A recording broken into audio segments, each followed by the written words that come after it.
Hello friends, आज हम बात कर रहे हैं 12th साइंस चैप्टर नंबर 12 के बारे में। आज के वीडियो लेक्चर में हम टू थियरम पढ़ाने वाले हैं। Explain Bohr hypothesis. तब आपको 2 मार्कर के एग्जाम में आते हैं 2 हाइपोथेसिस लिखनी है। और सेकंड वाली मोस्ट इंपॉर्टेंट थियरम है कि explain radius of Bohr's hypothesis. तब आपको बोहर्स हाइपोथेसिस की रेडियस डिराइव करनी है। तो बोहर की हाइपोथेसिस क्या थी? दैट मीन्स 2 रूल्स है। रूल्स नंबर 1, हमने पिछले वीडियो लेक्चर में आपको बोला कि रदरफोर्ड इनफाइनाइट ऑर्बिटल में कोई भी ऑर्बिटल में मूव कर सकता है, लेकिन बोहर बोल रहा है कि नहीं भाई, ऐसा नहीं हो सकता है। Electrons are move in same orbital where angular momentum will be, उसका एंगुलर मोमेंटम जो होगा वो h/2π के मल्टीप्लाई प्रोडक्ट में ही होगा। ऐसी ऑर्बिटल में ही इलेक्ट्रॉन मूव कर सकती है। That means electrons are move in this orbital where angular momentum is product of h/2π multiply form. उस ऑर्बिटल में ही मूव कर सकता है। This orbital called steady orbital. ये जो ऑर्बिटल पे मूव हो रही है वो क्या है? Steady orbital. दैट मीन्स ये स्टेडी ऑर्बिटल है। क्यों स्टेडी ऑर्बिटल है? तो कि इस ऑर्बिटल में move electron does not release energy, releasing energy. इस ऑर्बिटल में मूव करने के टाइम इलेक्ट्रॉन एनर्जी रिलीज नहीं कर सकता। मीन्स जो ग्रेविटेशनल है ना, उसी के बारे में है कि सन मिडल में है और कोई भी प्लैनेट जो है वो ऑर्बिटल में मूव करे। अगर अर्थ खुद के ऑर्बिटल में मूव करेंगे तब कोई भी एनर्जी रिलीज नहीं करेगा, लेकिन अगर हम आउटसाइड या इनसाइड जाए then energy absorb can release हो सकती है। तो ये हो गया बोहर्स हाइपोथेसिस नंबर 1। कौन सी? फिर से, electron are move in some orbital where angular momentum is multiplied product of h/2π. This orbital called steady orbital and electron does not releasing energy आ सकती है। अब न्यूमेरिकल्स में हम इसकी क्या फॉर्मूला बोलेंगे? देन एंगुलर मोमेंटम की फॉर्मूला है L = mvr equal to, we can write nh/2π लिख सकता हूँ। तो फर्स्ट ऑर्बिटल वाला complete. Rules number 2, electron move high orbital I से लेके लो ऑर्बिटल K में इलेक्ट्रॉन मूव कर रहा है, तब energy release by h mu. That means electron high orbital I से लो ऑर्बिटल K में moving time releasing energy by h mu. उल्टा भी बोल सकते हैं, लो एनर्जी K से हाई एनर्जी I में मूव करेंगे then absorb energy by h mu, where h it's called Planck constant 6.626 × 10⁻34 joule into second. और इतनी एनर्जी रिलीज कर सकते हैं और गेन कर सकते हैं। Then 2 marker theorem Bohr's hypothesis 1 and hypothesis 2 complete. अब जो हम मोस्ट इंपोर्टेंट थियरम पढ़ाने वाले हैं वो है रेडियस की formula. That means hydrogen atom की रेडियस फाइंड करने की फॉर्मूला है। तो कहां से स्टार्ट करेंगे? That means Bohr's model, Bohr's rules. तो क्या रूल्स है? Angular momentum will be, angular momentum के बारे में बात करेंगे। Then mvr equal to, we can write nh/2π। Now square on both side, m² v² r² equal to n² h² upon 4π²। v² को subject बनाते हैं, then n² h² upon 4π² m² r²। Equation number 1। अब अपनी book में ये direct formula लिख दिए है, जो मैंने बोर्ड पे पूरी थ्योरम क्यों रखी है, कब मालूम है आपको कि डायरेक्ट फॉर्मूला लिख दिए कि फर्स्ट वाली फॉर्मूला हम ये फॉर्मूला यूज कर सकते हैं। तो ये बुक में डायरेक्ट लिख दिए कि E square equal to V square equal to E square upon 4 pi epsilon naught M R by equation this.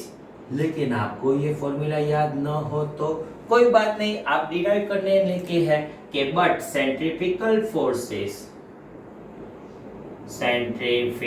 Force will be mv square upon r equal to 1 upon 4 pi epsilon 0 e square upon r square। r cancel, v square को subject बनाएंगे, then e square upon 4 pi epsilon 0 into mr लिख सकता हूँ। Equation number second. Now comparing equation 1 and 2, then we get n square h square upon 4 pi square m square r square equal to e square upon 4 pi epsilon 0 mr लिख सकता हूँ।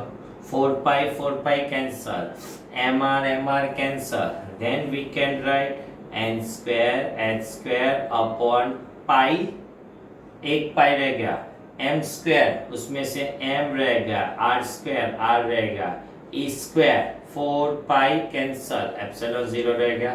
Then radius को subject बनाएंगे, then r equal to n square h square epsilon not upon pi e square m।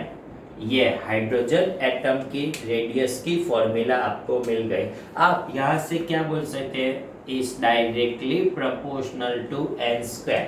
Number of orbital का square proportion में है, means orbital हम increase करते then radius will be increasing form में मिल सकती है। And for n equal to 1 then radius will be h square epsilon not upon pi e square m, जो h Planck constant, epsilon not permittivity of vacuum, e square charge of electron, mass of electron, ये सारी value आपको constant मिलेगी और ये value आप रखेंगे then 5.29 into 10⁻⁻11 metre मिलेगी। डेट मीन्स हम एमसीक्यूज में ऐसा आ सकता है कि for hydrogen atom first orbital की रेडियस कितनी मिलती है, तो 5.29 इंटू 10⁻11 मीटर मिलेगी। बट फॉर एक्स्ट्रा कोई भी एटम आता है, फॉर एनी एटम, तब क्या मिलेगी रेडियस, तो आपको मालूम है हाइड्रोजन एटम है इसलिए हमने यहाँ पे z इक्वल टू 1 लिखा। कोई भी एटम आता है तो आप z स्क्वायर लिखते, z यहाँ पे आता, यहाँ पे z आता, यहाँ पे z, ये z डिवाइड में चला गया। दैट मीन्स रेडियस की फॉर्मूला है n square h square epsilon not upon pi z square m is proportional, actual में है n स्क्वायर अपॉन z। कोई भी एटम आता है then n square upon z का प्रोपोर्शन में आता है, और hydrogen atom then z equal to 1। तो यहाँ से 3 MCQs। The ratio of for hydrogen atom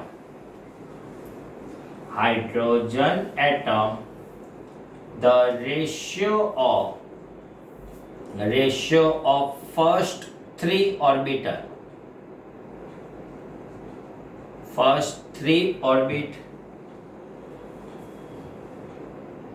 बोलो फर्स्ट 3 ऑर्बिटल का रेशियो क्या आएगा, first n equal to 1, second 2 square 4, 3 square 9। That means ratio of 3 orbital will be 1 race 4 race 9 मिलेगा। Now second same question for hydrogen and for helium,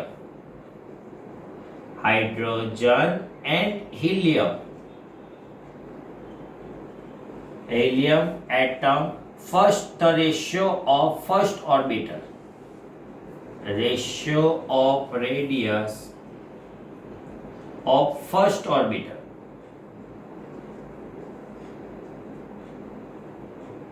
तो first orbital का ratio क्या आएगा, first n equal to 1, r is proportional to 1 upon z, hydrogen 1, helium 1/2, then multiply जाएंगे 2 race 1। Hydrogen का first, for first orbital of the ratio of for the ratio of first orbital of hydrogen and second orbital of helium will be dash. Now the ratio of radius, हो यहाँ पे radius ही है, first orbital of hydrogen 1 1, second orbital of helium 2 square 4 divide by atomic number 2 4 by 2 2, then 1/2 आपको answer मिलेगी। ये सब आपको exam में नहीं लिखना है, एग्जाम में रेडियस की थ्योरम यहाँ तक ही लिखनी है। तो फ्रेंड्स, आज के वीडियो लेक्चर में हम यहाँ तक रखते हैं। Thank you very much.